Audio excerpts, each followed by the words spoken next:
ಸುಮಾರು ದಿವಸಗಳಿಂದ ಉದ್ದಿಲ ಪರಿವಾರ ಮತ್ತು ಮಾತೃಪಕ್ಷ ವಿಲೀನ ಆಗಬೇಕು ಅನ್ನತಕ್ಕಂಥ ಯೋಜನೆ ಅಡಿಯಲ್ಲಿ ಭಾರತೀಯ ಜನತಾ ಪಕ್ಷದ ಪ್ರಮುಖರು, ರಾಷ್ಟ್ರೀಯ ಸ್ವಯಂ ಸೇವಕ ಸಂಘದ ಹಿರಿಯರು, ನಮ್ಮ ಪರಿವಾರ ಸಂಘಟನೆಯ ಪದಾಧಿಕಾರಿಗಳು ಮತ್ತು ಹಿತೈಷಿಗಳ ಸಮ್ಮುಖದಲ್ಲಿ ಅನೇಕ ವಿಚಾರಗಳ ಜೊತೆಗೆ ಸಮಾಲೋಚನೆ ನಡೆದಿದೆ. ಚುನಾವಣೆಯ ನಂತರದ ದಿವಸಗಳಲ್ಲಿ ನಡೆದಿರತಕ್ಕಂಥ ಅನೇಕ ಬೆಳವಣಿಗೆಗಳು ಎಲ್ಲರಿಗೂ ಕೂಡ ಇದೊಂದು ತಾರ್ಕಿಕವಾಗಿರ್ತಕ್ಕಂಥ ಅಂತ್ಯವನ್ನು ಕಾಣಬೇಕು.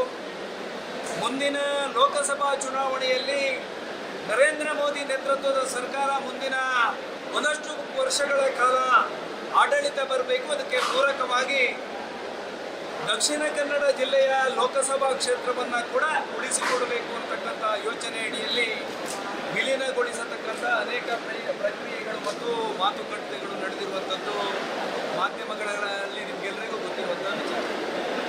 ಈ ಹಿನ್ನೆಲೆಯಲ್ಲಿ ಕಳೆದ ವಿಧಾನಸಭಾ ಚುನಾವಣೆಯಲ್ಲಿ ಸುಮಾರು 62,500 ಮತಗಳನ್ನು ನಮಗೆ ಮತದಾರ ಪ್ರಭು ಕೊಟ್ಟಿದ್ದಾರೆ.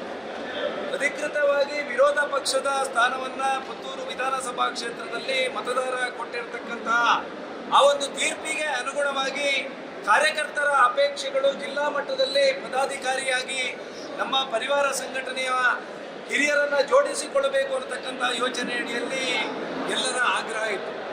ಆದರೆ ಇವತ್ತು ದಕ್ಷಿಣ ಕನ್ನಡ ಜಿಲ್ಲೆಯ ಮಾತೃಪಕ್ಷದ ಅಧ್ಯಕ್ಷರ ಆಯ್ಕೆ ನಡೆದಿದೆ. ಇವತ್ತು ಈ ಒಂದು ವ್ಯವಸ್ಥೆ ಸರಿ ಹೋಗಬೇಕು ಅನ್ನತಕ್ಕಂಥ ಯೋಜನೆ ಅಡಿಯಲ್ಲಿ ಕಾರ್ಯಕರ್ತರ ಎಲ್ಲ ಭಾವನೆಗಳು ಕೂಡ ಈಗಾಗಲೇ ಮಾತೃಪಕ್ಷದವರು ಒಪ್ಪಿಕೊಂಡಿರತಕ್ಕಂತಹ ಪುತ್ತೂರು ನಗರ ಮಂಡಲ ಮತ್ತು ಗ್ರಾಮಾಂತರವನ್ನು ಒಂದು ಮಾಡಿ ಅದರ ಅಧ್ಯಕ್ಷ ಸ್ಥಾನವನ್ನು ಕೊಡಬೇಕು ಅಂತಕ್ಕಂಥ ಯೋಜನೆ ಅಡಿಯಲ್ಲಿ ನಮ್ಮ ಪರಿವಾರದ ಪದಾಧಿಕಾರಿಗಳು, ಹಿತೈಷಿಗಳು ಒಂದಷ್ಟು ತೀರ್ಮಾನವನ್ನು ಕೈಗೊಂಡಿದ್ದಾರೆ. ಈ ತೀರ್ಮಾನಕ್ಕೆ ನಾನು ಬದ್ಧನಾಗಿದ್ದೇನೆ. ಇವತ್ತು ದಕ್ಷಿಣ ಕನ್ನಡ ಜಿಲ್ಲೆಯಲ್ಲಿ ಸುಮಾರು 718 ವಾಟ್ಸಪ್ ಗ್ರೂಪ್ಗಳಲ್ಲಿ ಸುಮಾರು 4,23,400 ಜನ ಕಾರ್ಯಕರ್ತರು ನಮ್ಮ ಗ್ರೂಪಿನಲ್ಲಿ ಇರುವಂಥದ್ದನ್ನು ಈ ಸಂದರ್ಭದಲ್ಲಿ ನಾನು ಉಲ್ಲೇಖ ಮಾಡೋದಕ್ಕೆ ಇಚ್ಛೆ ಪಡ್ತಾ ಇದ್ದೇನೆ.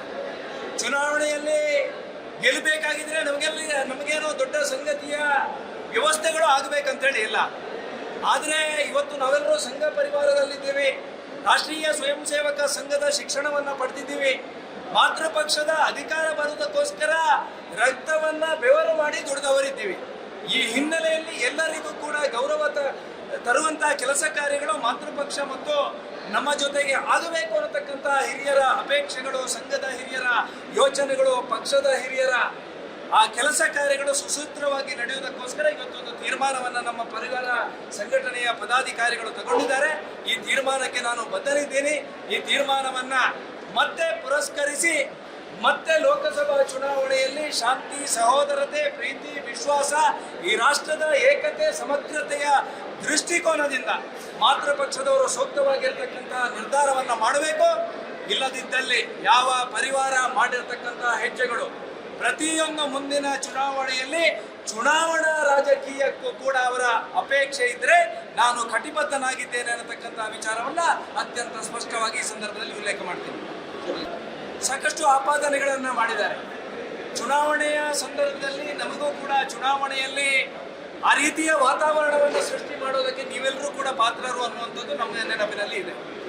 ಈ ಕ್ಷೇತ್ರದ ಜನತೆ ಕೊಟ್ಟಿರ್ತಕ್ಕಂತಹ ಆ ಮತ, ಈ ಕ್ಷೇತ್ರದ ಚುನಾವಣೆಯ ಸಂದರ್ಭದಲ್ಲಿ ನನ್ನ ಮೇಲೆ ಮಾಡಿರ್ತಕ್ಕಂತಹ ಅಪವಾದಗಳು, ಅಪಮಾನಗಳು, ಸಹಿಸಲಾಸಾಧ್ಯವಾಗಿರತಕ್ಕಂಥ ಎಲ್ಲ ಕೆಲಸ ಕಾರ್ಯಗಳನ್ನು ಕೂಡ ನಮ್ಮ ಹಿರಿಯರು ಅನಿಸಿಕೊಂಡವರು ಮಾಡಿರುವಂಥದ್ದು ನಿಮಗೆಲ್ಲರಿಗೂ ಗೊತ್ತಿದೆ.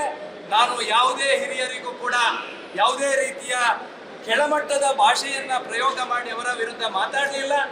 ಮತ್ತೆ ಶಿಸ್ತು ಅನ್ನುವಂಥದ್ದು ಎಲ್ಲರಿಗೂ ಗೊತ್ತಿದೆ.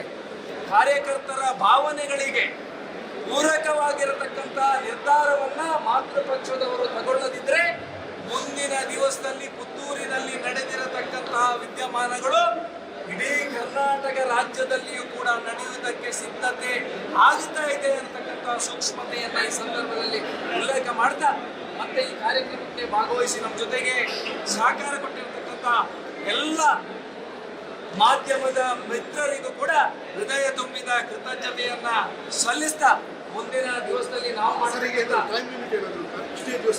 3 ದಿವಸದಲ್ಲಿ ಅಂತೇಳಿ ನಿರ್ಧಾರವನ್ನು ತಗೊಂಡಿದ್ದಾರೆ. ಅವರು ಕೈಗೊಂಡಿರ್ತಕ್ಕಂಥ ನಿರ್ಧಾರಕ್ಕೆ ನಾನು ಬದ್ಧನಿದ್ದೇನೆ.